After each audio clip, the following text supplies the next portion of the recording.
کربلا ایک ایسا ریولوشن جس کی وجہ سے کئی بڑی گورنمنٹ تک الٹ گئی، جیسا کہ ایران اور سیریا۔ لیکن آخر کربلا ہوئی کیسے اور کس طرح امام حسین کی شہادت سے یہ ریولوشن سٹارٹ ہوا، تو چلے جانتے ہیں۔ جب یزید کو معاویہ نے امام حسن علیہ السلام کی ٹریٹی توڑ کر خلیفہ بنا دیا تو اپنی موت سے پہلے معاویہ نے اپنے بیٹے یزید کو وارن کیا اور کہا کہ حسین سے ہوشیار رہنا، اگر یہ تیرے خلاف کھڑا ہوا تو تو نہیں بچے گا۔ یزید یہ جان گیا تھا کہ حسین کی بیعت لینا سب سے امپورٹنٹ ہے، کیونکہ اگر حسین نے بیعت کر لی تو باقی بھی بیعت کر لیں گے۔ یزید ایک نمبر کا ظالم اور شرابی تھا، وہ یہ اچھے سے جانتا تھا کہ لوگ اس کی بیعت نہیں کریں گے، تو اس نے زبردستی تلوار کی نوک پر لوگوں سے بیعت لینا شروع کر دی۔ اس نے اپنے سارے گورنرز کو خط بھیجے اور کہا کہ وہ اس کے لیے زبردستی لوگوں سے بیعت لیں، تو اس کے گورنرز نے لوگوں کو مار پیٹ کے ان سے زبردستی بیعت لینا شروع کر دی۔ تبھی مدینہ کا گورنر ولید بن عتبہ نے امام حسین علیہ السلام کو رات کے وقت سیکریٹلی بلایا اور کہا کہ وہ یزید کی بیعت کر لیں، لیکن امام حسین علیہ السلام نے کہا کہ میں کبھی بھی یزید کی بیعت نہیں کروں گا۔ یہ کہہ کر امام حسین اسی رات اپنی فیملی کو لے کر مکہ چلے گئے، جہاں وہ کئی مہینوں تک رہے۔ جب امام حسین علیہ السلام مکہ میں تھے تو وہاں انہیں کوفے کے کئی لوگوں نے خط بھیجے اور کہا کہ ہمارا آپ کے سوائے کوئی امام نہیں، آپ ہمارے پاس آئیں، ہم آپ کا ساتھ دیں گے اور اس یزید کے خلاف لڑیں گے۔ تو امام حسین علیہ السلام نے مسلم بن عقیل کو کوفہ کی سچویشن کا جائزہ لینے کے لیے بھیجا۔ مسلم بن عقیل کوفہ پہنچے اور وہاں کے لوگوں نے ان کا اچھے سے ویلکم کیا اور 18,000 سے زیادہ لوگوں نے امام حسین کے ہاتھ پر بیعت کرنے کا وعدہ کیا۔ جب یزید کو یہ پتا چلا کہ میرے خلاف لوگ فوج کھڑی کرنے والے ہیں تو اس نے فوراً کوفہ کے گورنر نعمان بن بشیر کو ہٹا کر ان کی جگہ عبید اللہ بن زیاد کو گورنر بنا دیا تاکہ وہ وہاں جا کر اس موومنٹ کو ختم کر سکے۔ تو عبید اللہ بن زیاد بڑی ہی چالاکی سے رات کے اندھیرے میں امام حسین کی طرح کے کپڑے پہن کر اور اپنا منہ چھپا کر کوفہ میں انٹر ہوا۔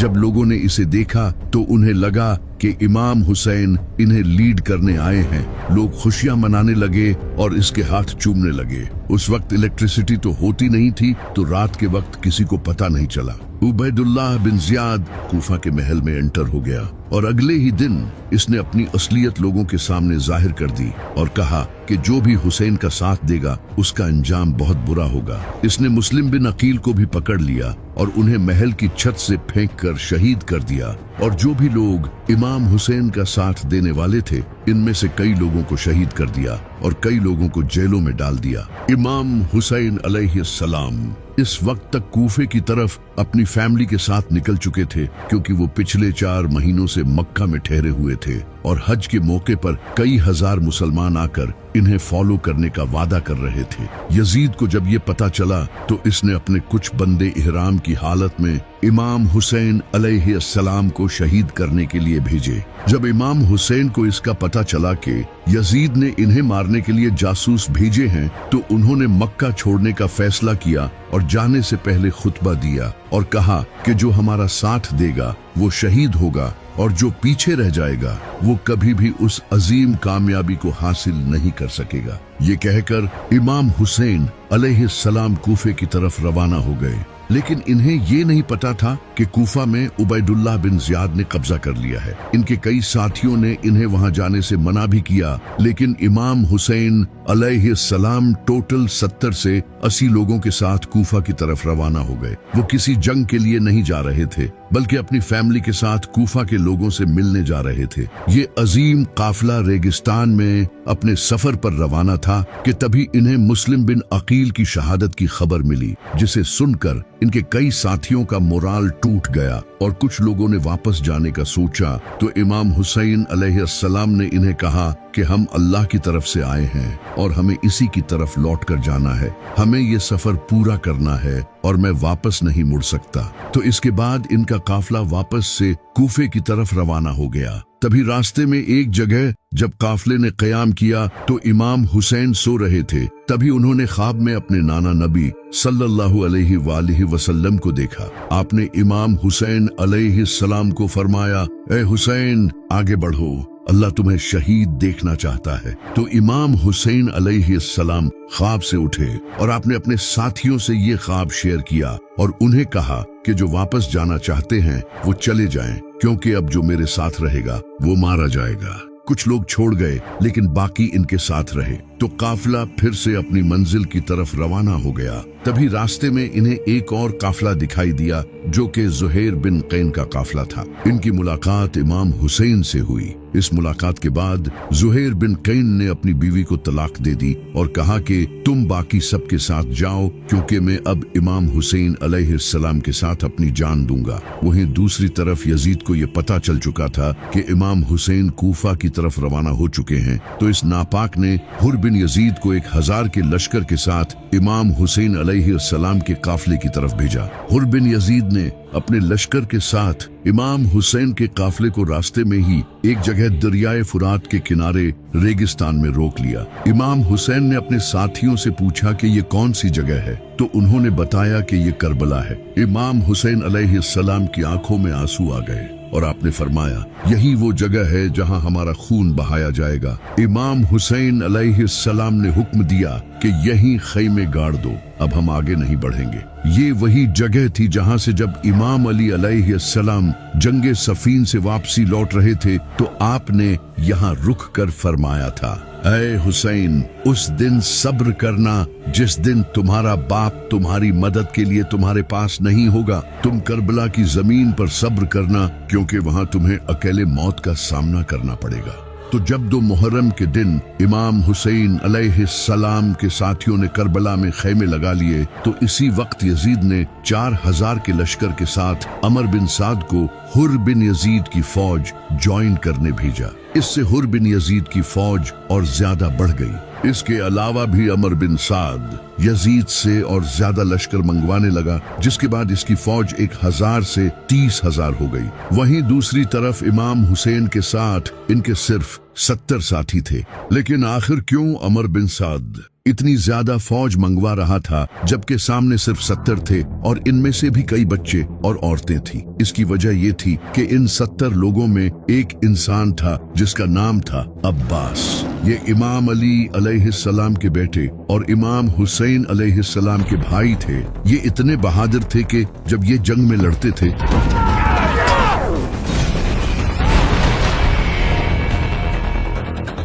तो लोगों को लगता था कि अली लड़ रहा है। इन्हें इमाम अली अलैहिस्सलाम ने तहज्जुद में अल्लाह से मांगा था। आपने दुआ की थी, ऐ अल्लाह, मुझे ऐसा बेटा अता फरमा जो मेरे बेटे हुसैन को इसकी तन्हाई के दिन सहारा दे। मुझे ऐसा बच्चा अता कर जो हुसैन का वफादार हो, जो करबला में इसके साथ खड़ा हो, जो इसके लिए अपनी जान दे और मौत के सामने न झुके। तब जाकर अल्लाह ने उन्हें अब्बास जैसा बेटा दिया। इसी वजह से अमर बिन साद लगातार फौज मंगवा रहा था, क्योंकि सामने अब्बास खड़ा था। तो इमाम हुसैन ने कूफा के लोगों को एक खत लिखा उन्हें अपनी इस कंडीशन के बारे में बताने के लिए, लेकिन वो खत कभी कूफा के लोगों तक पहुंचा ही नहीं। इमाम हुसैन और इनके साथी शदीद प्यास बर्दाश्त कर रहे थे, क्योंकि अमर बिन साद ने 500 फौजी फुरात के किनारे खड़े कर दिए थे। इस वक्त रेगिस्तान में शदीद गर्मी थी, सूरज सर पर था, बच्चे रो रहे थे और इनके होंठ सूखे पड़े थे। यहाँ तक कि औरतें प्यास की शिद्दत से बेहोश हो रही थी।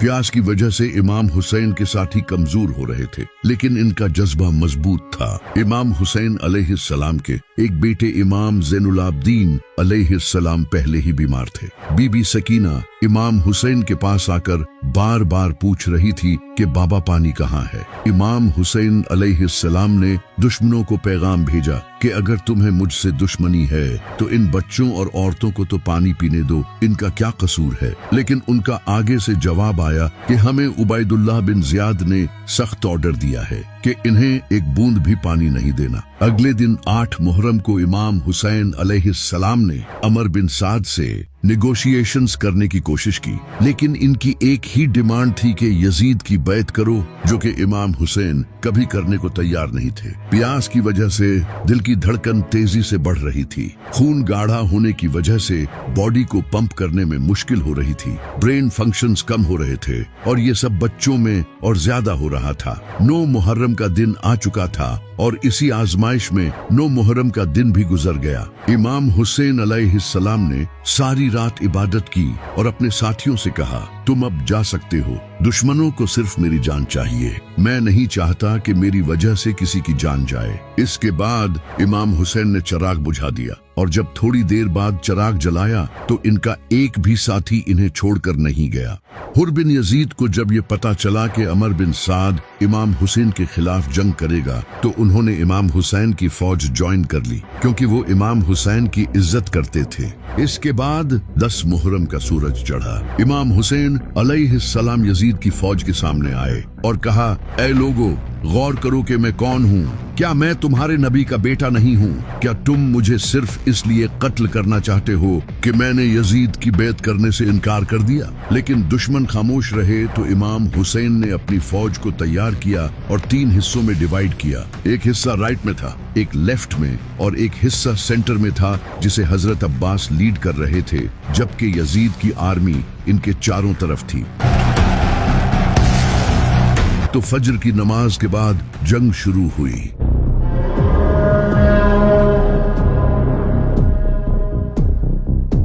इमाम हुसैन अलैहिस्सलाम के कई साथी एक एक करके शहीद होते रहे।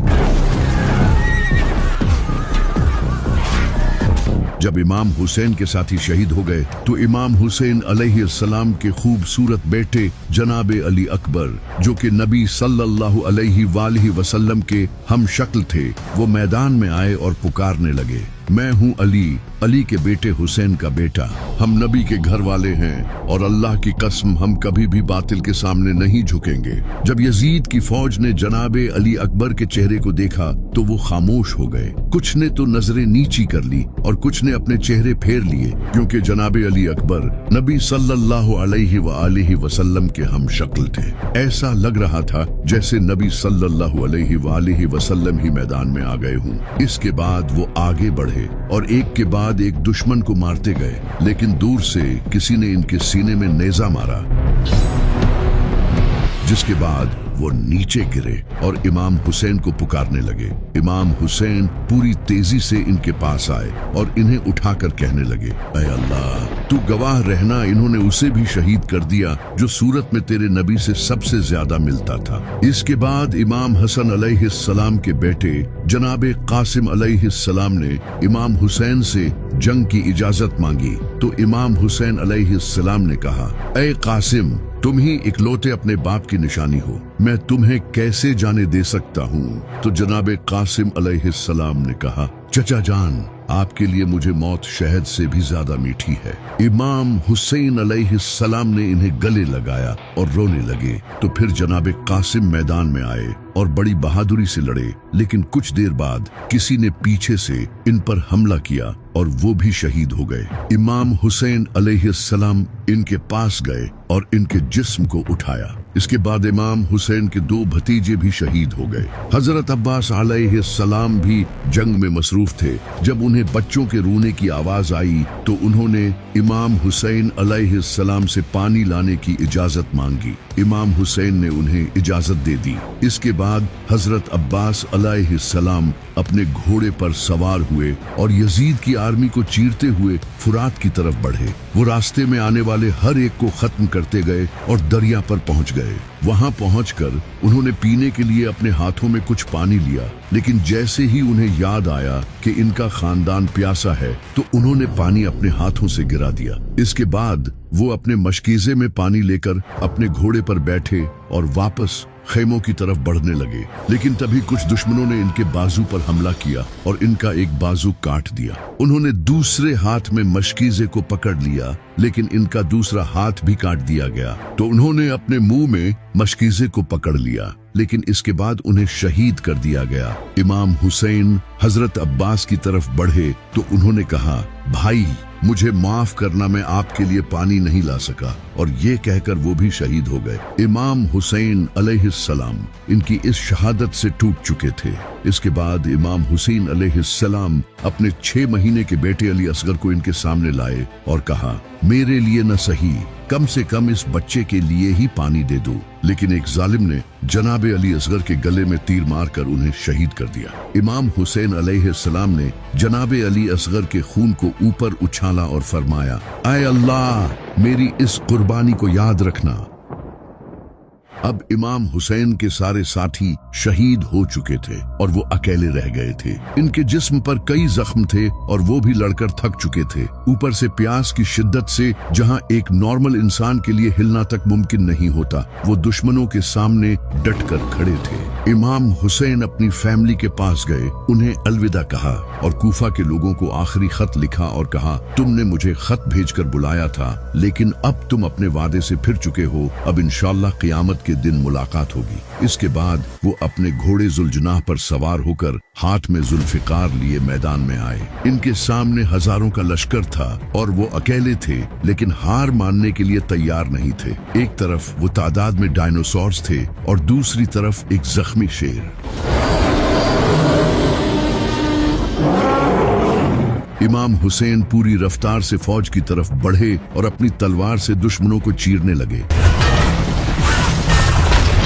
वो दुश्मनों की सफ़ें चीरते हुए आगे बढ़ते रहे।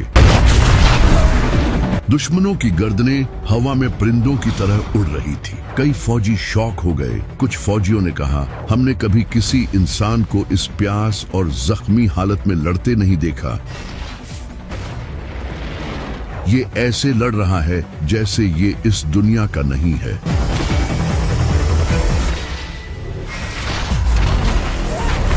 यजीद की फौज के कई कमांडर्स ने एक साथ हमला करने का कहा, लेकिन कोई भी इमाम हुसैन को फेस करने के लिए तैयार नहीं था। 10 फौजी एक साथ इमाम हुसैन अलैहिस्सलाम से लड़ने आते, लेकिन फिर भी वो इनका मुकाबला नहीं कर पा रहे थे।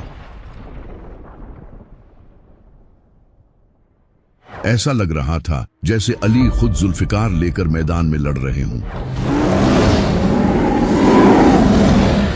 दूर खड़े अमर बिन साद ने जब ये देखा तो इसने ये देखकर अपनी फौज को कहा, चारों तरफ से हमला करो और हुसैन पर दूर से तीर बरसाओ। जब इमाम हुसैन पर हजारों तीर बरसे तो वो खुद को बचा न सके और इनका पूरा जिस्म तीरों से भर गया। इमाम हुसैन अलैहिस्सलाम अपने घोड़े से गिरे और सजदे की हालत में चले गए। इसके बाद वो शहीद हो गए। इमाम हुसैन की शहादत के बाद शिमर इमाम हुसैन अलैहिस्सलाम के पास आया और आपके सीना मुबारक पर इसने अपना नापाक पांव रखा और इसके बाद इमाम हुसैन अलैहिस्सलाम के सर को तन से जुदा कर दिया। इमाम हुसैन के खैमों को लूटा गया, इनकी औरतों और बच्चों को कैदी बना लिया गया। इमाम हुसैन की शहादत के बाद एक ऐसा रिवॉल्यूशन आया जो कि आज तक कायम है। इमाम हुसैन की शहादत का जब कूफा के लोगों को पता चला तो उन्होंने इमाम हुसैन की कब्र पर आकर कसम खाई कि वो यजीद के खिलाफ आखिरी दम तक लड़ेंगे। इनका इम्तिहान हमारी तलवार ही लेगी।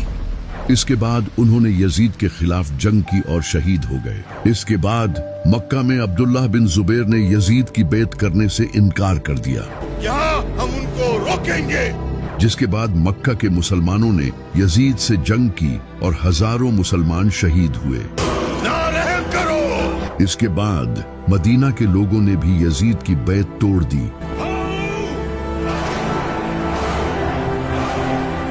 जब उन्हें इमाम हुसैन अलैहिस्सलाम की शहादत का पता चला और उन्होंने भी यजीद के खिलाफ जंग की और हजारों लोग शहीद हो गए। इनके कई सालों बाद काले झंडों के साथ अब्बासी खड़े हुए اور انہوں نے بنو امیہ کی اس ظالم حکومت کو ختم کر دیا۔ امام حسین کے خون سے ایک ایسا ریولوشن شروع ہو چکا تھا جو ان کی شہادت کے صدیوں بعد تک جاری رہا۔ جیسا کہ 1979 ایران میں انقلاب آنے سے پہلے وہاں شاہ محمد رضا پہلوی کی حکومت تھی جو کہ ویسٹرن کنٹریز کا غلام بنا ہوا تھا، جیسا کہ اسرائیل اور امریکہ آج جہاں ایران ان کا سب سے بڑا دشمن ہے، وہیں ایک ٹائم ایسا بھی تھا جب ایران کے ان کے ساتھ کافی اچھے ریلیشنز تھے۔ On behalf of all of my fellow Americans in welcoming you to the United States. اس وقت ایران میں فل ویسٹرن کلچر تھا اور ریلیجیس اسکالرز تک کو سپریس کیا جاتا تھا۔ تبھی ایک انسان کھڑا ہوا جس کا نام تھا آیت اللہ خمینی۔ خمینی نے لوگوں کو بتانا شروع کیا کہ ہر دن عاشورہ کا دن ہے اور ہر زمین کربلا کی زمین ہے، یعنی کہ وہ لوگوں کو یہ کہنے لگے کہ ہمیں کربلا کی طرح اس یزید کے خلاف بھی کھڑا ہونا پڑے گا اور ایران میں رجیم چینج لانا ہوگا۔ خمینی نے مجلسوں میں لوگوں کو اویئر کرنا شروع کیا، لوگ ان کی بات سمجھنے لگے اور لبیک یا حسین کے نعرے لگانے لگے۔ لوگ امام حسین علیہ السلام کے جھنڈے اٹھانے لگے اور یہاں تک کہ کئی ہزاروں مسلمانوں نے حکومت سے لڑنے میں اپنی جان تک دی۔ لوگ امام حسین علیہ السلام کی سٹوری سے موٹیویٹ ہونے لگے اور اسی طرح آیت اللہ خمینی نے ایران کی حکومت پلٹ دی، جس کے بعد ایران میں ویسٹرن کلچر ختم کر کے اسلامی حکومت لائی گئی۔ ایران کی اسلامی موومنٹ سے انسپائر ہو کر نائجیریا میں شیخ ابراہیم نے بھی شیعہ موومنٹ سٹارٹ کی۔ یہ لوگ بھی امام حسین کے نعرے لگانے لگے اور پروٹیسٹ کرنے لگے، جسے دیکھ کر دسمبر 2015 میں نائجیریا کی سیکیورٹی فورسز نے ان پر اٹیک کیا اور 1000 سے زیادہ شیعہ مسلمان شہید ہوئے، جس میں سے 3 تو شیخ ابراہیم کے بیٹے تھے۔ شیخ ابراہیم اور ان کی بیوی کو گولی ماری گئی اور بغیر کسی مقدمے کے انہیں جیلوں میں ڈال دیا گیا۔ اسی طرح عراق کے لوگوں نے حکومت کی کرپشن، غربت اور امریکہ کی فورن انٹرفیرنس سے تنگ آ کر حکومت کے خلاف پروٹیسٹ شروع کر دیے۔ Iraq is dealing with a fourth day of violent anti-government protests. یہ پروٹیسٹرز خود کو حسین اور حکومت کو یزیدی بولنے لگے۔ 100 سے زیادہ لوگوں نے اپنی جان دی 5 Iraqis died in clashes between police and anti-government protesters in اور ہزاروں لوگ زخمی ہوئے۔ کئی لوگوں کو سنائپرز کے ذریعے مارا گیا اور ان پروٹیسٹرز کے کیمپس تک جلائے گئے، ایگزیکٹلی جس طرح امام حسین کے خیمے جلائے گئے تھے۔ اسی سال لبنان کے لوگوں نے حکومت کی کرپشن اور سیاسی نظام سے تنگ آ کر حکومت کے خلاف پروٹیسٹ کیے۔ لوگ خود کو حسینی کہنے لگے اور کالے جھنڈے اٹھا کر پروٹیسٹ کرنے لگے۔ ان پروٹیسٹرز پر بھی گورنمنٹ نے ٹیئر گیس چھوڑی اور کئی لوگوں کو اریسٹ بھی کیا گیا۔ لیکن اس پروٹیسٹ کے 2 ہفتے بعد ان کے پرائم منسٹر سعد حریری نے ریزائن کر دیا۔ توجہ الیکم بهذا الخطاب۔ اسی طرح 2011 میں بحرینی پروٹیسٹ ہوئے جب بحرین میں شیعہ میجورٹی پر سنی حکومت تھی اور شیعہ کو اپریس کیا جا رہا تھا، تو انہوں نے بھی پروٹیسٹ شروع کر دیے۔ ان کے علاوہ 2020 میں انڈین پروٹیسٹ، اسی سال بلیک لائیوز میٹر پروٹیسٹ اور پاکستان میں بھی پروٹیسٹ کیے گئے ہیں، جن کے پیچھے کی انسپریشن کربلا تھی۔ یہی وہ ریولوشن ہے جو امام حسین نے اپنے خون سے شروع کیا، جسے آج بہت سے لوگ نہیں جانتے۔ اسلام خود ایک پولیٹیکل ریلیجن ہے۔ نبی صلی اللہ علیہ وآلہ وسلم خود ایک پولیٹیشین تھے۔ آپ نے کافروں سے ڈیل کی اور اسلام کو اسٹیبلش کیا۔ اسی طرح پہلے خلیفہ حضرت ابو بکر رضی اللہ تعالیٰ عنہ بھی ایک پولیٹیشین تھے اور حضرت عمر رضی اللہ تعالیٰ عنہ، جنہوں نے رومن اور پرشین امپائرز کے خلاف جنگیں کی اور اس سے اسلام پوری دنیا میں پھیلا۔ امام علی علیہ السلام بھی پولیٹیشین تھے جو کہ حضرت ابو بکر، عمر اور عثمان کے دور میں حکومت کے ساتھ رہے اور انہیں مشورے دیتے تھے اور اپنے دور میں بھی حکومت کی۔ اسی وجہ سے اسلام ایک پولیٹیکل ریلیجن ہے۔ اسلام کا خود کا خلافت سسٹم ہے۔ یہ دین حکومت کرنے کے لیے ہی بنا ہے۔ اگر مسلمانوں پر کافر حکومت کریں گے تو مسلمانوں کی نماز اور روزے کا کوئی فائدہ نہیں ہوگا۔ یہ کافر ظلم کریں گے اور مسلمان کچھ نہیں کر پائیں گے، جو کہ آج آپ فلسطین میں دیکھ سکتے ہو۔ اسی وجہ سے سب سے پہلے ہمیں پولیٹیکل ایکٹیو ہونا پڑے گا اور اللہ کی حکومت قائم کرنی پڑے گی، ورنہ ہماری نمازوں کا کوئی فائدہ نہیں۔ اسی وجہ سے علامہ اقبال نے کہا تھا کہ لوگ جس دین کو مسجدوں میں تلاش کرتے ہیں وہ دین کربلا کی زمین پر پڑا ہے۔